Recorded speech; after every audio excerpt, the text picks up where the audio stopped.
I'm curious for you, Matt, because I know you've been doing a lot of coaching and mentoring and having some interesting conversations, especially with, with newer reps and things of that nature, folks getting into sales.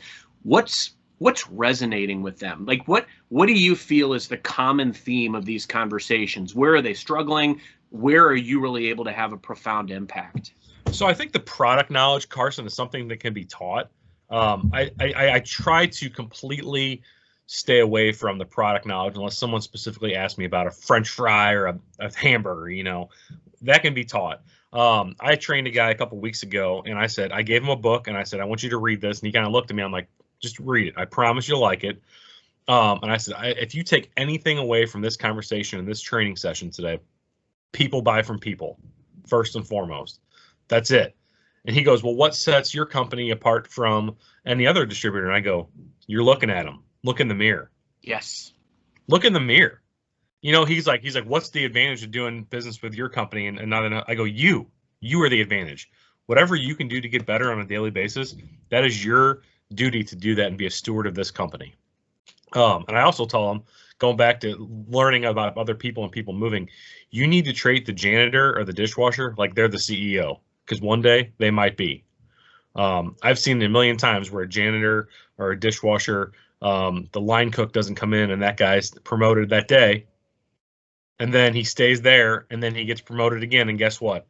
Now he's the chef. Now he's placing orders. Now he's doing business with you. And if you treat him like he's nobody when you first go in that restaurant, done. You're done. I say bye, hi, and wave to everybody in the restaurant I can every time I go in there. And I think that should go for any business. Just because they're not buying now doesn't mean they won't buy in the future. But you're right. Being short-sighted about that can't happen in 2021. I think Larry Levine calls it commission breath. Or somebody does. I love it. But like, you cannot think about how much money you're going to make on an account ever. When you take the idea of money and bonuses out of your mind before you make a prospect call or knock on a door or cold call, it's going to end up being better. So, God, man, you're dropping some serious wisdom today. I love it. I agree with you. I think you've got to look at the relationships that you can invest in an organization, but you've got to realize that every investment matters. You just got to figure out how and why.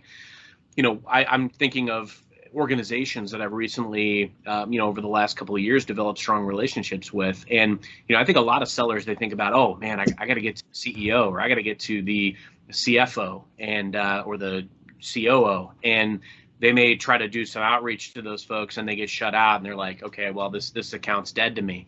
There's a ton of value. You don't always work top down. I mean, sometimes lightning strikes, you're able to get in and you're able to develop a strong relationship at the senior suite, but sometimes it doesn't work that way.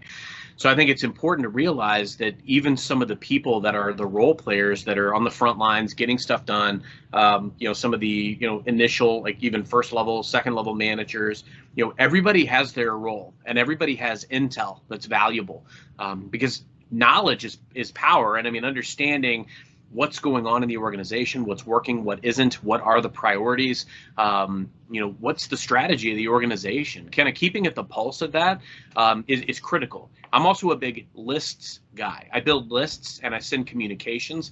I worked for a consultant firm years ago, and it was strictly just cold calling. Nobody knew who I was. And at the time, the messaging that I got was find ways to stay top of mind. And I've tried to apply that to my social presence and also to outreach that I do when I build a community around what I do, whatever role I'm in. So I've done this in many, many roles over the years. And, you mentioned the product knowledge piece.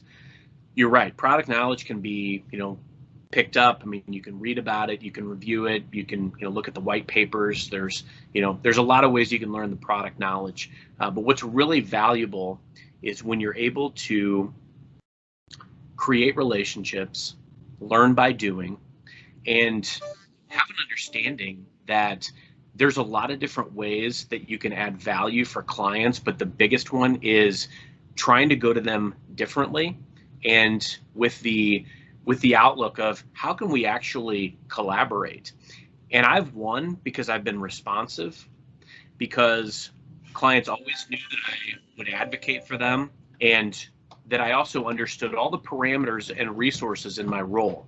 So when I'm having a conversation, I'm looking for, okay, what can I bring you that isn't necessarily, it's more of a value add. It isn't necessarily something you got to pay for, but where can I bring value? And then the last thing is, absolutely, you are the biggest thing that you can bring to the client by being that brand evangelist for them, by being that advocate, and by really honestly just communicating. I don't know everything there is to know about every product that I've ever been a part of selling in my entire career. There's no need to be, because somebody else is. And so if it means I'm going to bring that person in to be part of the discussion, that's the value that I'm able to bring. And that's how you set yourself up as that trusted advisor, because that's really what it's all about at the end of the day.